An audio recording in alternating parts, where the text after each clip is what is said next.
నమస్తే. కల్వకుంట్ల కుటుంబంలో ఏం జరుగుతుంది? గత కొన్ని రోజుల నుంచి కూడా ఎమ్మెల్సీ కవిత ఇండిపెండెంట్ నిర్ణయాలు తీసుకోవడం, జాగృతిని బలోపేతం చేయడం, ఆ పనిలో ఆమె నిమగ్నమై ఉండడం, ఇవన్నీ కూడా సొంత పార్టీపై, సొంత పార్టీ నేతలపై ఆమె కొంత వ్యతిరేకంగా మాట్లాడడం, నన్ను పార్టీలో నుంచి బయటకు పంపించే ప్రయత్నాలు జరుగుతున్నాయి. గతంలో ఎంపీగా పోటీ చేసినప్పుడు కూడా నా పార్టీ వాళ్ళే నన్ను ఓడగొట్టారు. ఇట్లాంటి వ్యాఖ్యలు సంచలనంగా మారినాయి. తెలంగాణ రాజకీయాల్లో చాలా క్రియాశీలంగా మారిపోయింది ఎమ్మెల్సీ కవిత. డిస్కస్ చేద్దాం ఒకసారి ఏం జరుగుతుందో. కవిత అనుచరుడు కందుల మధు ఉన్నారు నాతో పాటు, బీఆర్ఎస్ పార్టీ నుంచి. నమస్తే మదన్న. నమస్తే తమ్ముడు. చాలా రోజుల నుంచి కవిత ప్రస్తావన చూస్తూ ఉన్నాం మనం ప్రధాన దినపత్రికల్లో కూడా. ఏంటి అసలు బయటికి రావాలనుకుంటుందా, పార్టీ పెట్టబోతుందా, పార్టీలో ఉంటూ పార్టీ వాళ్ళ మీదనే విమర్శలు చేస్తుంది కదా, ఎంతవరకు ఉండే అవకాశాలు బయటికి రావడానికి? కవిత పార్టీ పెట్టబోతుందా? అలాంటివన్నీ కూడా మీడియా సృష్టిస్తున్నటువంటి అవాస్తవమైనటువంటి కథనాలు. కవితక్క బలంగా తెలంగాణ వాదము, తెలంగాణ అంశం మీద చాలా పెద్ద ఎత్తున కసరత్తు చేసి రాష్ట్ర రాజకీయాల్లో ఇన్ని కీలకమైనటువంటి పదవులు కానీ ప్రస్థానాన్ని కానీ కొనసాగించింది. భవిష్యత్తులో కూడా తెలంగాణ ప్రజలకి అండగా ఉండాలనేది బలమైన నినాదంతో పార్టీలో సంస్థాగతంగా కేసీఆర్ గారిని అందరూ రీచ్ అయ్యే పరిస్థితి లేదు. మంచి చెడు కేసీఆర్ గారితో చర్చించేటువంటి సమయం, సందర్భం, తీసుకుపోయే నాయకత్వం కూడా కొంత పార్టీలో ఉన్నటువంటి కింద క్యాడర్కి దూరం అవుతున్నటువంటి సందర్భంలో కవితకు ఆ లేఖలన్నీ కూడా పార్టీలో కొన్ని అంశాలని సార్ దృష్టి తీసుకుపోవటానికి లేఖ రూపంలో ఒక అస్త్రాన్ని లీక్ చేసింది ఎవరనేది ఇప్పటి వరకు క్లారిటీ ఇవ్వలేదు కదా కవిత. ప్రతి అంటే చిట్ చాట్ చేస్తుంది కానీ డైరెక్ట్గా ప్రెస్ మీట్ పెట్టి పలాని వాళ్ళు లేఖ లీక్ చేశారు అని చెప్పి మాట్లాడొచ్చు కదా. దయ్యాలు ఉన్నాయి కేసీఆర్ చుట్టూ. పార్టీలో ఉన్నటువంటి పార్టీ నాయకత్వంలో ఉన్నటువంటి వాళ్ళని అడిగేది అదే. ఒక బిడ్డగా పార్టీలో కావచ్చు, కుటుంబంలో ఉన్నటువంటి అంశాలని సారి దృష్టికి తీసుకుపోయే క్రమంలో ఒక లేఖ రాయటం అనేది వాస్తవము. ఆ లీకు వీర్లు ఎవరు భయపెట్టాలనేది టీఆర్ఎస్ పార్టీలో ఉన్నటువంటి నాయకత్వాన్ని కవిత అడుగుతుంది. ఎందుకంటే కన్న తండ్రికి కన్న బిడ్డ రాసినటువంటి లేఖనే లీకేజ్ చూపించి రాజకీయాల రూపంలో మారుస్తున్నటువంటి కొంతమంది అభూత శక్తులు అక్కడ ఉన్నాయనేది వాస్తవం. కవితకి తెలియదా అంటే అభూత శక్తులు ఎవరు, దయ్యాలు ఎవరు అనేది? కానీ అది చెప్పాల్సినప్పుడు బయటకు చెప్పొచ్చు కదా. అది చెప్పాల్సింది పార్టీ కదా. పార్టీ కమిటీలు ఉన్నాయి కదా, పార్టీకి అంతర్గత వ్యవహారం ఉంది కదా, పార్టీకి వార్ రూమ్ ఉంటుంది కదా. ఇలాంటి అంశాల విషయంలో మీడియాకి ఇచ్చి రాజకీయంగా కవిత యొక్క రాజకీయ భవిష్యత్తుని అణిచివేస్తారనే దానితోటి సామాన్య ప్రజలకు అత్యంత దగ్గరగా ఉన్నటువంటి వాస్తవాల్ని సార్ దృష్టికి తీసుకుపోయే క్రమంలో కొన్ని శక్తులు అడ్డం పడుతూ ఉన్నాయి అనేది దాన్ని పార్టీ నాయకత్వం తేల్చాల్సిన బాధ్యత పార్టీ నాయకత్వం పైన ఉన్నదని చెప్పి కవితక్క మాట్లాడుతుంది. 100% కూడా కేసీఆర్ గారి నాయకత్వాన్ని కవితక్క 1000% కూడా బలంగా దృఢంగా ప్రజలకు తీసుకుపోగలుగుతుంది, తీసుకుపోతుంది కూడా. ఆమెకున్నటువంటి సామర్థ్యాన్ని, పనిచేసే విధానాన్ని గత 10 ఏళ్లలో కొంతమేర చాలా మంది వ్యక్తులు, శక్తులు అడ్డుకున్నారు అనేది కవితకు ఆరోపణ. వీటిని ఛేదించి ఇకనైనా భవిష్యత్తులో రాబోయే రోజులలో తెలంగాణ ప్రజలకి, ఎందుకంటే కేసీఆర్ గారి తర్వాత తెలంగాణలో నలుమూలల్లా అడుగడుగున ఆ చివరి నుంచి ఈ చివరి వరకు ఇప్పుడు అధికారం పోయిన తర్వాత కూడా తిరిగినటువంటి నేపథ్యం కవితకు ఉంది. కవితక్కలాగా గ్రౌండ్లో తిరిగి సాధక బాధకాలు, బలహీన వర్గాల వ్యక్తుల దగ్గర నుంచి కానీ వారి సమస్యల గురించి కానీ తెలుసుకునేటటువంటి పెద్ద పని ఇంతవరకు అయితే ఎవరు చేయలేదు. కవితకు అది తెలుసు. ఆ రియాలిటీని కేసీఆర్ గారికి చెప్పే క్రమంలోనే లేఖ రాయటం జరిగింది. ఎన్నోసార్లు రాసింది, ఎన్నో సందర్భాల్లో రాసింది, ఎన్నో సందర్భాల్లో మాట్లాడటం కూడా జరిగింది. కానీ మొదటిసారి కవితక్క మీద కుట్ర జరుగుతుందనే అంశాన్ని ఈ లేఖ రూపంలో బహిర్గతం చేయడం ద్వారా, బయటికి లీక్ చేయడం ద్వారా ఆ కుట్రలు అనేది అక్కకు కూడా అర్థమైంది. కాబట్టి బయట ఆమె చాలా ఇండిపెండెంట్గా తిరుగుతుంది. పూలే ఫ్రంట్ అంటుంది, బీసీల గురించి మాట్లాడుతుంది, ఎస్సీల గురించి మాట్లాడుతుంది, రాజ్యాధికారం కావాలంటుంది, భౌగోళిక తెలంగాణ వచ్చింది కానీ సామాజిక తెలంగాణ రాలేదు అని మాట్లాడుతుంది. డైరెక్ట్గా ఇండైరెక్ట్గా కేసీఆర్ అటాక్ చేసినట్టుగా కనిపిస్తుంది కదా. అలాంటిది ఏం లేదు. ఐఫోన్లో కనుక అప్గ్రేడ్ వర్షన్ వచ్చినట్టుగా రాజకీయాలలో కూడా ఒకప్పుడు న్యూస్ పేపర్లలో వస్తే ఇలా రీల్స్లో కూడా రాజకీయాలు నడుస్తున్నటువంటి సందర్భం వచ్చింది. ఈ అప్గ్రేడ్ వర్షన్లో సామాజికంగా వెనకబడినటువంటి తరగతులకి ఏం చేయాలి, కింద తరగతులకి మనం పోయినప్పుడు వాళ్ళకి రాజ్యాధికారం లేకపోవటం వల్ల, రాజకీయంగా వాళ్ళ ప్రమేయం లేకపోవటం వల్ల వాళ్ళ జాతులకి నష్టం జరుగుతుంది అనేది చాలా విభాగాలలో, చాలా సందర్భాలలో, చాలా బలహీన వర్గాలకు సంబంధించినటువంటి ఆర్గనైజేషన్ ద్వారా కవితక్క తెలుసుకుంది. ఆ అంశాన్ని సున్నితంగా సార్ దృష్టికి కూడా ఇప్పుడు మహిళా బిల్లు గురించి కవితక్క మాట్లాడినప్పుడు ఆ రోజు ఏ పార్టీలు కూడా పెద్దగా స్పందించినటువంటి సందర్భం లేదు. కానీ ఇంప్లిమెంటేషన్ వచ్చేసరికి మహిళా బిల్లు రిజర్వేషన్ అనేది ఇంప్లిమెంటేషన్ అయింది. బలహీన వర్గాలకు కూడా రిజర్వేషన్ పెంచాలి అనే డిమాండ్ అక్కబెట్టినప్పుడు అది కూడా మొదట్లో ఎవరు నమ్మలే. బీసీలకి కవితక్కకి ఏం సంబంధం అనే వాయిస్ తీసుకొచ్చారు. కానీ ఇవాళ ప్రభుత్వాలు అనివార్యంగా బీసీ రిజర్వేషన్ అయితే చేయాలనేటటువంటి తంతుకు వచ్చినాయి. అంటే పార్టీ కూడా ఈ అంశాలను కనుక లైన్ తీసుకుంటే మరింత బలంగా బీఆర్ఎస్ పార్టీ ఇంకొక 50 ఏళ్ల పాటు ఎక్కడికి పోకుండా ఇలాంటి సామాజిక అంశాలలో కూడా మనం సక్సెస్ చేస్తే బాగుంటుంది అనే ఉద్దేశంలో కవితక్క మాట్లాడుతుంది. కానీ బీఆర్ఎస్ పార్టీని 100% మూసేది కూడా 80% ఉన్నటువంటి ఎస్సీ ఎస్టీ బీసీ బలహీన వర్గాల మీదనే పార్టీ అండ. బలహీన వర్గాలకి జాతీయ పార్టీల స్థానం కంటే టీఆర్ఎస్ పార్టీలో అత్యధిక స్థానాలు కలిగిస్తారు. గతంలో యాదవులకు కానీ గౌలకు కానీ ముదిరాజులకు కానీ ఎక్కువ మందికి ఎమ్మెల్యే అభ్యర్థుల అవకాశాలు ఇచ్చి మహిళా స్థానిక బీసీ రిజర్వేషన్ కానీ మహిళా రిజర్వేషన్ కానీ నామినేటెడ్ పదవులలో చేసినటువంటి ఆలోచన కూడా కేసీఆర్ గారి. ఇప్పుడు ఆమె ఇండిపెండెంట్గా తిరుగుతుంది. ఆమె చేసే ప్రోగ్రాంలలో కూడా ఎక్కడ కూడా బీఆర్ఎస్ కండ కనపడట్లేదు, కేసీఆర్ ఫోటో కనపడట్లేదు. కేవలం కవితక్క ఆ సొంత క్యాడరు జాగృతికి సంబంధించిన వాళ్ళు మీలాంటి వాళ్ళే కనిపిస్తున్నారు కానీ బీఆర్ఎస్ కండ ఎక్కడ కనపడట్లేదు కదా. ఎందుకు కనపడట్లేదు? ఇప్పుడు మన జరిగినటువంటి సభల ఎయిర్పోర్ట్ లో కవిత వచ్చినప్పుడు మీరు కూడా అక్కడికి వెళ్ళారు స్వాగతం పలకడానికి. అక్కడ కేసీఆర్ ఫోటో లేదు, బీఆర్ఎస్ కండువాలు లేవు, ఓన్లీ కవితక్క ఫోటోలు మాత్రమే ప్లకార్డులు పట్టుకొని రావడం జరిగింది. ఏంటి దేనికి సంకేతాలు ఇవన్నీ? సంకేతాలు ఏం లేదు, సామర్థ్యం ఉంది. కనీసం ముఖ్యమంత్రి 10 ఏళ్ళు ముఖ్యమంత్రిగా పనిచేసిన కేసీఆర్ ఫోటో లేకుండా ఇది చేస్తారు కదా. మీడియా సృష్టి. ఆమెకి సామర్థ్యం ఉంది కవితక్కకి. బలంగా పార్టీతో పాటు సమాంతరంగా బలహీన వర్గాలకు సంబంధించినటువంటి యునైటెడ్ పూలే ఫ్రంట్ కావచ్చు లేదా జాగృతి అనే సంస్థ ద్వారా కూడా కవితక్క చేస్తుంది. అక్కకి సార్ ఎట్లయితే ఇష్టం ఉంటారో అక్కంటే మాత్రమే ఇష్టం ఉన్న వాళ్ళు కూడా కవితక్క కింద ఊహ తెలిసినప్పటి నుంచి కూడా 14-15 ఏళ్ళ నుంచి కూడా ఒక 15 ఏళ్ల పాటు కవితక్కతోటే ట్రావెల్ చేసిన వాళ్ళు కూడా ఉన్నారు. వ్యక్తిగతంగా కవితక్కని మాత్రమే ఇష్టపడే వాళ్ళు, కవితక్క నైజాం మాత్రమే ఇష్టపడేటోళ్ళు కూడా చాలా మంది ఉన్నారు. అందులో భాగంగా కొన్ని సందర్భాల్లో కేవలం నాకు బాస్ అంటే అక్కే అనే ఉద్దేశంలో కొన్ని చోట్ల జాగృతి సంస్థలు కావచ్చు, యునైటెడ్ పోలే ఫ్రంట్ కావచ్చు, మరి ఎవ్వరు పార్టీలో మాట్లాడకపోయినా పార్టీ స్టాండ్ కాదని కూడా బలహీన వర్గాలకు సంబంధించి రిజర్వేషన్ పెంచాలని చెప్పి కవితక్క మాట్లాడింది. అనివార్యంగా కవితక్క ఇండివిజువాలిటీ నచ్చి బలహీన వర్గాలు మన కోసం కవితక్క మాట్లాడుతుంది అనే సందర్భంలో కవితక్క ఫోటో మాత్రమే పెట్టుకోవాలని వచ్చేటటువంటి ఆర్గనైజేషన్లు కానీ కవితక్క ఫాలోవర్స్ కానీ కూడా ఉంటారు. కాబోయే ముఖ్యమంత్రి కవిత సీఎం ఇట్లాంటి నినాదాలు కూడా వినపడ్డాయి. అంటే 100% ఉంటది, సామర్థ్యం ఉంది కవితక్క. కేసీఆర్ రాజకీయ వారసులు కవితేనా, కేటీఆర్ కదా? 1000% కూడా సామర్థ్యం అనేది నిరూపించుకోవాల్సినటువంటి బాధ్యత అది రామారావు అయితే రామారావు మీద ఉంటుంది, కవితక్క అయితే కవితక్క మీద ఉంటుంది. సామాన్యుడు ఎవరు ఊహించిన వాళ్ళ మీద కూడా ముఖ్యమంత్రులు అయినటువంటి సందర్భాలు ఉన్నాయి. మేం బలంగా అనేది ఏంటంటే సార్ తర్వాత ఆ స్థాయిలో గ్రౌండ్ లెవెల్లోకి వెళ్ళి ఆ గ్రౌండ్ లో ఉన్నటువంటి సాధక బాధకాలని పూర్తి స్థాయిలో సమర్థవంతంగా అధ్యయనం చేసి ఆ సమస్యకి శాశ్వత పరిష్కారం చేయడంలో కవితక్కకి చాలా అందవేసించాయి. వర్కింగ్ ప్రెసిడెంట్ గా కేటీఆర్ ఉన్నాడు, పార్టీ పగ్గాలు మొత్తం ఆయన చేతిలోనే పెట్టిండు. మొన్న రజతోత్సవ సభలో కూడా ఇండైరెక్ట్ గా కేటీఆర్ దీనికి ఓనరు అన్నట్టు కేసీఆర్ స్పీచ్ ఉంది. కవితకి ఎక్కడ ఛాన్స్ ఉండే అవకాశాలు ఉన్నాయి? డెమోక్రసీలో ఏమైనా కంపెనీకి CEO చేసినట్టుగా ఒక వ్యక్తిని ఒకదానికి చేస్తారు అనేది అది అబద్ధము. సారు వారసత్వంగా సారు రాజకీయ పరమైనటువంటి భవిష్యత్తు తీసుకుపోవటంలో వాళ్ళందరూ సమర్థులే. కానీ వాళ్ళ సమర్థత నిరూపించుకోవాల్సింది ప్రజల దగ్గర. ప్రజలు ఎవరి పక్షాన అయితే నిలబడతారో వాళ్ళు ముఖ్యమంత్రి అయ్యే అవకాశాలు ఉంటుంది అనేది మేము బలంగా చెప్తున్నాం. కవితక్క కూడా పార్టీకి కానీ పార్టీలో ఉన్నటువంటి వ్యక్తులు కానీ ఎక్కడ కూడా ఒక లైన్ క్రాస్ చేసి ఏం మాట్లాడలేదు. పార్టీలో ఉన్నటువంటి సంస్థాగత లోపాల వల్ల గత ఎన్నికల్లో జరిగినటువంటి నష్టాన్ని పెద్దసారికి దృష్టికి తీసుకుపోయే క్రమంలో ఒక లేఖ రాస్తే ఆ లేఖని బయటకు తీసుకొచ్చి అక్క మీద కుట్ర చేయటం వల్ల ఆ తతంగం అంతా బహిరంగమైపోయింది. కానీ అక్క ఎప్పుడు సార్ నాయకత్వాన్ని కాదు అని అనలేదు. సార్ నాయకత్వాన్ని మరింత బలంగా తీసుకుపోవాలనే దాంట్లో ఉంటుంది. ఆమె ఎత్తే లోపాలు కూడా సార్ తీసుకునేటటువంటి వాయిస్ తగ్గట్టుగా గ్రౌండ్లో పనిచేయకుండా మనం కేవలం సోషల్ మీడియా పరంగా మాత్రమే చేస్తే సరిపోదు. ఆ కంటెంట్ అనేది గ్రౌండ్లో తీసుకుపోయి పబ్లిక్ ద్వారా డెవలప్ చేయాలనే కంటెంట్. జాగృతిని బలోపేతం చేయడం కూడా కేసీఆర్కి ఇష్టం లేదని తెలుస్తుంది.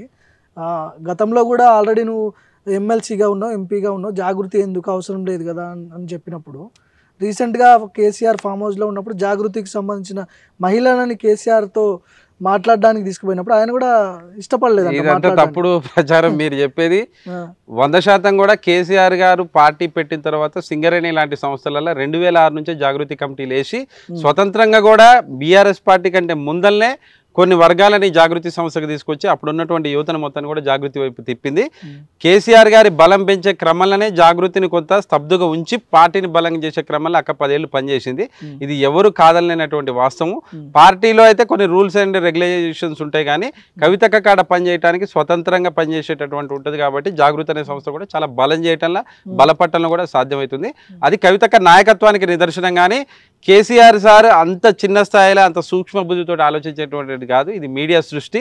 1000% కూడా సమర్థవంతంగా పనిచేసే క్రమంలో వాళ్ళకు ఉన్నటువంటి సామర్థ్యాన్ని బట్టి పనిచేసే క్రమంలో కేసీఆర్ గారు అడ్డం చెప్పడం అనేది బూటకం. అది కేసీఆర్ గారికి పార్టీకి సమాంతరంగా జాగృతిని కూడా బలంగా చేసినటువంటి కవితక్క దాన్ని కేసీఆర్ గారు వద్దన్నది అనేది మాత్రం నిన్న మంచిర్యాలలో కవిత గారు మాట్లాడుతుంటే నేను విన్నా, 10 ఏండ్లు చాలా బాధపడ్డా, నేను పార్టీలో చాలా బాధకు లోనైపోయినా, 10 ఏండ్ల నుంచి బాధపడుతున్నా అని చెప్పి మాట్లాడుతుంది. 2014లో ఆమె ఎంపీకి గెలిచింది, 2018లో ఎమ్మెల్సీ తీసుకున్నది. ఆ 10 ఏండ్లలో అంత ఆవేదనలో కూడా పదవులు ఎందుకు తీసుకోవాల్సి వచ్చింది? మరి మీకు అర్థం కాని విషయం ఏంటంటే, మీకు తెలుసో తెలియదో కొంతమంది కోవట్లు ఈ పార్టీలోనే ఉండి నా ఓటమికి వాళ్ళు కుట్రలు చేసిరు అనేది కవితక్క బయట పెట్టినటువంటి సందర్భం. నేను అనేది అదే, అప్పుడు ఆనాడు అధికారంలో ఉంది కాబట్టి, పార్టీ అధికారంలో ఉంది కాబట్టి అప్పుడు బయటకు వచ్చి మాట్లాడలేదు. ఎంపీగా అనుభవించారు పదవులు, ఎమ్మెల్సీగా అనుభవించారు, దాని తర్వాత ఇప్పుడు ఓడిపోయారు కాబట్టి కొత్త రాగం ఎందుకని అది అవాస్తవం. విషయం ఏంటంటే, కవితక్క రాజకీయ భవిష్యత్తుని ఊహించుకోలేనటువంటి కొన్ని కోవట్టులు ఆమె మీద కుట్ర చేసి ఆమె ఎంపీగా ఓడిపోవటానికి చేయాల్సినటువంటి అన్ని ప్రయత్నాలు చేసిరు. ఇది కేసీఆర్ కూడా గమనించి ఖచ్చితంగా కూడా ఈ కుట్రని తర్వాత ఛేదించే క్రమంలోనే నీకు అక్కడ తిరగాల్సినటువంటి సందర్భంలో ఎమ్మెల్సీ ఉండాలని సారే ఇచ్చినటువంటి సందర్భం ఉంది. అయితే మీరన్నట్టు ఏంటంటే, రాజకీయ అస్థిరత మీద తెలంగాణ రాష్ట్రం అనేది కొత్తగా ఏర్పడినటువంటి రాష్ట్రం. మొదటి దఫాల తెలంగాణలో చంద్రబాబు నాయుడు లాంటి వేరే వ్యక్తులు కుట్రలు చేసి ఇక్కడ ఉన్నటువంటి రాజకీయ ప్రభుత్వాన్ని అస్థిరపరచాలని చూసినటువంటి సందర్భం వచ్చింది.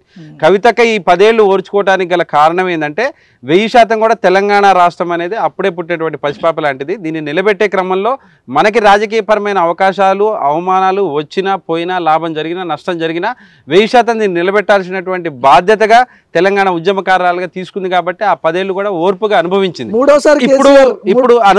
ఇప్పుడు అవసరం లేనటువంటి సందర్భం. మూడోసారి కేసీఆర్ అధికారంలోకి వచ్చింది అనుకుందాం, ఇట్లాంటి స్టేట్మెంట్లు, ఇట్లాంటి ఇండిపెండెంట్ నిర్ణయాలు, ఇట్లాంటి చిట్చాట్లు ఇప్పుడు చూసేవాళ్ళమా? కేసీఆర్ అధికారం 1000% కూడా మీరు 1000% కూడా కవితకు 6 నెలల పాటు జైల్లో ఉన్నప్పుడు కూడా నింద ఎవరి మీద వేయలే. మంచో చెడో న్యాయమో రేపు పొద్దున జ్యుడిషియల్ వ్యవస్థలు నేను తేల్చుకునేటువంటి దమ్ము ధైర్యం నాకు ఉందని చెప్పింది. ఈ చిన్న చిన్న పదవుల కోసం, చిన్న చిన్న సూక్ష్మమైనటువంటి ఆలోచనల కోసం కవితకు ఎప్పుడు కూడా పాకలాలేదు. అందరికీ తెలియాల్సినటువంటి విషయం ఏంటంటే, కవితక్క ఎప్పుడు మాట్లాడినా ముక్కుసూటిగా మాట్లాడేటటువంటి వ్యక్తి. ఆ 10 ఏళ్ళు ఓర్చుకోవటానికి గల ఏకైక కారణం కేసీఆర్ గారిని నిలబెట్టి తెలంగాణ రాష్ట్రాన్ని నిలబెట్టాలని. ప్రశ్నది కాదు, మూడోసారి కేసీఆర్ ఒకవేళ గెలుచుంటే, అధికారంలో బీఆర్ఎస్ పార్టీ ఉండుంటే, కేసీఆర్ కవిత ఇట్లాంటి అంటే ఇండిపెండెంట్ నిర్ణయాలు కావచ్చు, సొంత పార్టీపై విమర్శలు కావచ్చు, దయ్యాలున్నాయి ఇట్లాంటి స్టేట్మెంట్లు కావచ్చు, మాట్లాడేదా అనేది నా ప్రశ్న. 1000% ఆమె అనుకున్న లక్ష్యానికి దరిదాపుల్లోకి వేయే క్రమంలో అవసరమైతే మాట్లాడేది కూడా. ఎందుకంటే ఆమె అనుకున్నటువంటి ఏదైతే సామాజిక కోణాలలో బలహీన వర్గాలకు సంబంధించి కానీ, ఎస్సీ వర్గీకరణ సంబంధించి కానీ అధికారం ఉన్నా లేకపోయినా ఈ అంశాలు సార్ దృష్టి తీసుకుపోవడంలో ఎన్నో సందర్భాల లేఖలు రాసింది. అధికారంలో ఉన్నటువంటి అప్పుడు ఎవరు పట్టించుకునే పరిస్థితి లేదు కాబట్టి ఎవరు ఉత్తరాలు బయట పెట్టేటటువంటి రాజకీయ కుట్రలు చేయలే. ఇవాళ కవితక్క ఎక్కడైతే రాజకీయంగా బలపడి రేపు భవిష్యత్తు తరాలకి కవితక్క సార్ తర్వాత నాయకత్వం వహిస్తుందనే అపనమ్మకంతో ఉన్నటువంటి వ్యక్తులు చేసినటువంటి కుట్ర కాబట్టి ఇలాంటి లేఖలు బయటకు వచ్చినాయి. అధికారం ఉన్నా లేకపోయినా, పార్టీ పెట్టినా పెట్టకపోయినా, ఇంట్లో విషయాలైనా ఇటు రాజకీయపరమైన పరిస్థితులు కానీ కేసీఆర్ గారికి చెప్పడంలో ఎప్పుడు ముక్కుసూటిగానే ఉండేది. 1000% కూడా అనుకున్నది అనుకున్నట్టుగానే మాట్లాడుతుంది. 1000% అనుకున్న పని చేసేంత వరకు కూడా వెనక్కి కూడా తగ్గేది. అర్థం కాని విషయం ఏంటంటే, చిట్చాట్ ఎందుకు పెట్టాల్సి వస్తుంది? డైరెక్ట్ ప్రెస్ మీట్ పెట్టి తెలంగాణ ప్రజలకు చెప్పొచ్చు కదా, దయ్యాలు ఎవరు, ఎట్లాంటి అవమానాలు జరిగినాయి, పార్టీలో ఎవరు ఓడగొట్టడానికి ప్రయత్నం చేశారు, బయటికి పంపించడానికి ఎవరు ప్రయత్నాలు, ఇవన్నీ ప్రెస్ మీట్ లో పెట్టి మాట్లాడొచ్చు కదా. ఎందుకు చిట్చాట్ చేయాల్సిన అవసరం? సరి చేసుకునే అవకాశం ఇవ్వటంలో భాగంగానే ఇవన్నీ జరుగుతాయి. పూర్తిగా దాన్ని ఎప్పుడైనా నిలబెట్టడానికి చూసే ప్రయత్నం చేసేటటువంటి వ్యక్తి కవితక్క. పూర్తిగా కుప్పగూల్చాల్సినటువంటి నేపథ్యం చేసేది కాంగ్రెస్ పార్టీ. కవితక్కకి వాళ్ళకున్న తేడా ఏంటంటే, వీలైనంత వరకు కూడా దాన్ని కష్టపడి తీసుకొచ్చినటువంటి పార్టీని కానీ కుటుంబాన్ని కానీ నిలబెట్టాలని కాపాడాలని చూస్తుంది. కానీ ఎప్పుడైతే వీళ్ళు ఒక పరిదాటి కుట్రలు మొదలైతాయో అప్పుడు వినే పరిస్థితి ఉండదు. కవితక్క కూడా సార్కి తగ్గట్టే మొండిగా ప్రవర్తిస్తుంది. అంత దూరం వచ్చినప్పుడు సమయం సందర్భానుసారంగా ప్రజాభిప్రాయం మేరకు ఏం చేయాలనేది కూడా కవితక్క క్లారిటీ తోటి ఉంది. ఒకళ్ళు రెచ్చగొట్టినంత మాత్రాన ముందు కురికే పరిస్థితి ఉండదు, ఒకళ్ళు ఆపినంత మాత్రాన ఆగే పరిస్థితి కవితక్క దగ్గర ఉండదు. కాబట్టి 1000% కూడా సమయం సందర్భానుసారంగా సార్ యొక్క నాయకత్వాన్ని నిలబెడుతూ ప్రజల పార్టీని బలంగా పెంచి పోషించే విధంగా కవితక్క నిర్ణయాలు ఉంటాయి. కానీ ఈ కుట్రలు ఇంతే ఆగకుండా రేపు ఆమె నమ్ముకున్న వాళ్ళకి కానీ అక్కకు కానీ భవిష్యత్తు కనుక అంధకారంగా మార్చే ప్రయత్నం చేస్తే మాత్రం ఖచ్చితంగా ఉక్కుపాదంతో అణిచేసే నేపథ్యం కూడా కవితక్క. పార్టీ పెడతారు, కొత్త పార్టీ పెట్టబోతున్నారు అని రకరకాల చర్చలు వచ్చినాయి. ఒకవేళ పెట్టాల్సిన ఉంటే, ఒకవేళ పెట్టే అవకాశం ఉంటే పార్టీ పెట్టే అన్ని పైసలు, పార్టీని నడిపించే అన్ని డబ్బులు, కాన్స్టిట్యున్సీలకి ఇన్ఛార్జీలు, ఎమ్మెల్యే క్యాండిడేట్లు, పెద్ద వ్యవహారం కదా పార్టీ అంటే. అన్ని పైసలు ఉన్నాయా మరి ఆమె దగ్గర? అది మీరే చెప్పాలా. కవితకి ఏడా నేను రాజకీయ పార్టీ పెడుతున్నట్టు చెప్పలేదు. ఒకవేళ అందుకే క్వశ్చన్ మార్క్ అసలు పెట్టేదే లేదన్నప్పుడు పెట్టిన తర్వాత ఏం చేస్తారు అనేది అడిగితే దానికి సమాధానం లేనటువంటి పార్టీలో ఛాన్స్ కనిపిస్తలేదు కదా. అది అబద్ధం. వదిలేసి కవితకి పగ్గాలప్ప చెప్పేంత సినిమా ఉందంటారా? అది రాజకీయ పరమైనటువంటి నిర్ణయం తీసుకోవాల్సింది కేసీఆర్ గారు. కేసీఆర్ గారు కుటుంబ సభ్యులకి కేసీఆర్ గారికి ఉన్న మధ్యలో సంబంధాల మధ్యలో ఆ స్థాయిలో విశ్లేషణ వివరణ అనేది మనం చేయలేము. కానీ 1000% కూడా కవితక్క సామర్థ్యం ఏందనేది అందరికీ తెలిసినటువంటి. బలంగా ఉందా ఆర్థికంగా? డబ్బులు ఉన్నాయా? ఆర్థిక పరమైన అంశాల గురించి ఎప్పుడూ ఆలోచించేటటువంటి వ్యక్తి కాదు. రాజకీయ పరమైనటువంటి అంశాల గురించి ఏమేమిలా పెద్ద పెద్ద వాళ్ళందరూ పార్టీలు పెట్టి ఆగమైపోయారు కదా. ఒక ఎన్టీఆర్, ఒక కేసీఆర్ ఇద్దరే సక్సెస్ అయ్యారు అనుకుంటా. ఏమేమిలందరూ ఆగమైపోయారు పార్టీలు పెట్టి. పార్టీ పెట్టడం అంటే మామూలు విషయం కాదు కదా. నేను అనేది అది. అట్లా ఎట్లా సక్సెస్ అవుతారు ఒకవేళ పెడితే? 100% ఆర్థికంగా బలంగా ఉండాలి, ప్రజాదరణ ఉండాలి, వర్తబుల్ క్యాండిడేట్ అయి ఉండాలి, తెలంగాణ ప్రజలందరూ కూడా గుర్తుపట్టే విధంగా ఉండాలి. ఇవన్నీ బేరేజ్ చేసుకొని రాజకీయ పార్టీని పెట్టి నడిపించగలిగినటువంటి శక్తి సామర్థ్యం కవితకు 1000% ఉన్నాయి. కానీ తెలంగాణ ప్రజల అస్తిత్వం బీఆర్ఎస్ పార్టీ. తెలంగాణ కేసీఆర్ గారు ఉన్నంత వరకు కూడా కేసీఆర్ గారి కళల్ని కానీ కేసీఆర్ గారి ఆశయాలను కానీ బలంగా తీసుకుపోవటంలో కుటుంబ సభ్యుల అందరికంటే ముందు కూడా కవితకు ఉంటుంది. కానీ రాజకీయపరమైన అంశాలల్లో కేసీఆర్ గారి దృష్టికి పోకుండా కొన్ని శక్తులు అడ్డపడుతున్నాయి. పార్టీలో కొన్ని ఇబ్బందికరమైన పరిస్థితులు సృష్టిస్తారు.